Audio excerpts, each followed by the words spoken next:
Okay, we are back. I'm very happy to have on the Goldstein on Gelt show Jack Bergstrand, who is the CEO of Brand Velocity, and he's the author of a fascinating book called Reinvent Your Enterprise.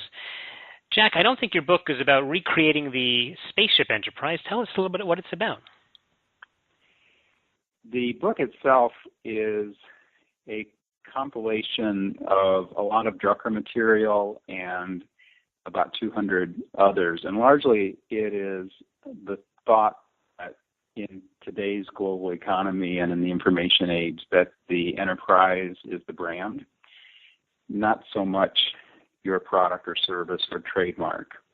And so reinventing your enterprise is all about taking companies and major initiatives in the knowledge age and getting them in what Peter Drucker often said, in a way where knowledge work productivity can be improved. And so at the heart of reinvention is really knowledge work productivity, and at the heart of knowledge work productivity is Peter Drucker. Okay, so let's define some terms before we go into in depth about this.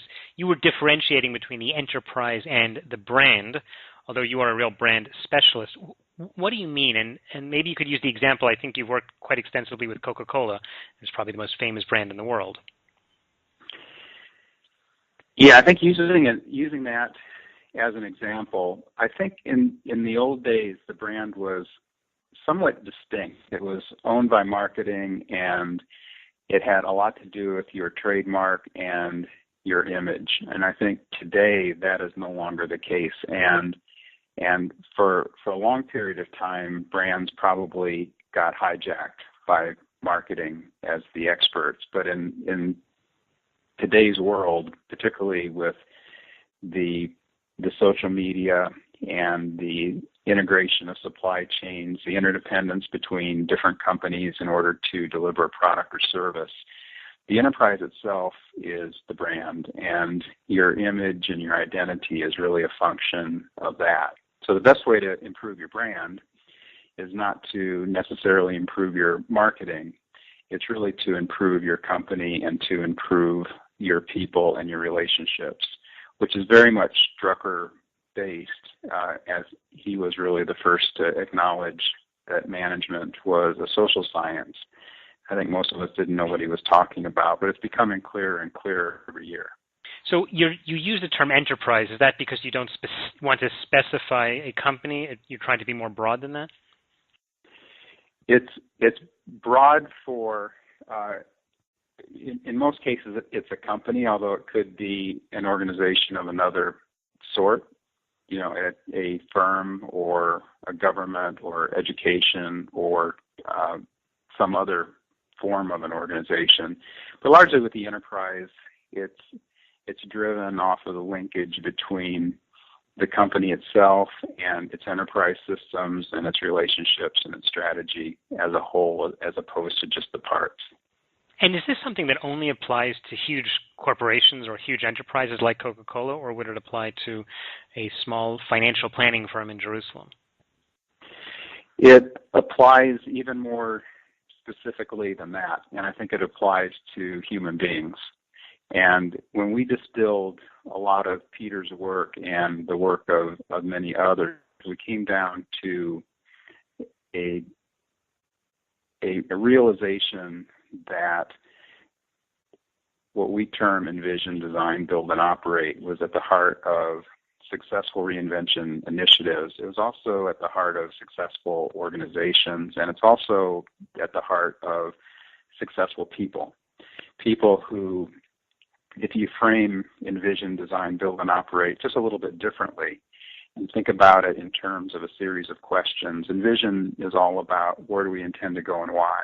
And then that constrains design, which is what do we therefore need to do and when, which further constrains build, which is how do we best do those things, which further constrains the who, which is who's going to be motivated to do this. Okay. And without those constraints in the interdependent knowledge age, a lot of bad things happen. But bad things happen when people aren't clear about where they intend to go and why, what they therefore need to do and when, how to best do those things, and who's responsible for what. And we tend to have a lot of empty calories in our lives. largely because we don't follow that same process. So I think at the individual level, at a team level, at an organizational level, and even at a strategic level, the breakthrough of Reinvent Your Enterprise, which I owe dramatically or significantly to Peter Drucker, is this notion of envision, design, build, and operate as being the one constant when everything else is moving. All right, so thank you, Peter Drucker. We're talking to Jack Bergstrand, who is the CEO of Brand Velocity, and he is the author of the book Reinvent Your Enterprise. He's been telling us a little bit about some of the core ideas behind an enterprise, and one of the terms, Jack, that you keep using is envision, which I think is the core of the basic philosophy. And often it seems like the hardest thing to do. How do you help people to do that? More often than not, we have to force it, and what we've come to find out is that we are, as individuals, are all wired in a particular way, and some of us are just build people. We're into hows, and some people are design people. We're into what's. Some of us are visionaries who are all about where and why, and then there are the who people who are the operators. But the truth is, it's very easy to start with a what or a how, and we see it all the time in massive enterprise projects, big software projects where there's a lot of change management, and it is very predictable without some kind of a framework like this that when you enter those projects a year in, people aren't clear anymore about where they intend to go and why, if they ever were. And so, on one hand, visionaries are critical in terms of laying out a destination, but at the same time, they have to be grounded, and the organization needs to be grounded in these other three aspects. Otherwise, it's a common characteristic of a visionary to change his or her mind all the time, and you really do need to connect the dots between where you intend to go and why from a vision standpoint, which is the proper way to start, and then link it to what you need to do and when, how to best do those things, who's going to be responsible for what, but do it in a very integrated way. Mm-hmm. Sometimes I'll tell you, in my day job as a financial advisor, I even see this, that when I'll be talking with a couple, one of them, in fact, is a little more visionary and can imagine what their future should look like and what sort of life they would actually like to lead. And then the other spouse may be more practically minded. It doesn't always work together. They're not always a good team, and we really have to talk about doing that together. But do you, in fact, think that these principles that you talk about in Reinvent Your Enterprise apply even in family finance? I do. And one of the things that we find in large initiatives, and even small ones, is that we are wired in a different way. With the example that you mentioned in terms of visionary and practical, that the big opportunity here is that there needs to be a framework bigger than ourselves, our function, and our company. And so what we are able to do by introducing Envision, Design, Build, and Operate as a framework and then also as a practice is that the practical person, who might be more like a builder, sees where they fit into the overall framework, and the visionary sees where they fit in the overall framework. And the nice thing about each of these characteristics is that they all bring with them advantages. At the same time, they bring with them disadvantages and sometimes huge blind spots. Mm-hmm. So we found time and time again with introducing the framework and this as a way to think about reinvention is that the visionary no longer feels compelled to take the practical person and make them a visionary and vice versa, but rather they see where they fit in the whole and how not only are those components all important, the sequence of those components is vitally important. And how do you deal with people who perhaps are visionaries, but they also are very hands-on? You know, there's anecdotes about, for example, Bill Gates, who used to like to sit down and actually write, do the programming himself, but of course he was the visionary for all of Microsoft. Is there a way you can help people to focus on what they're really good at, or was he just good at everything?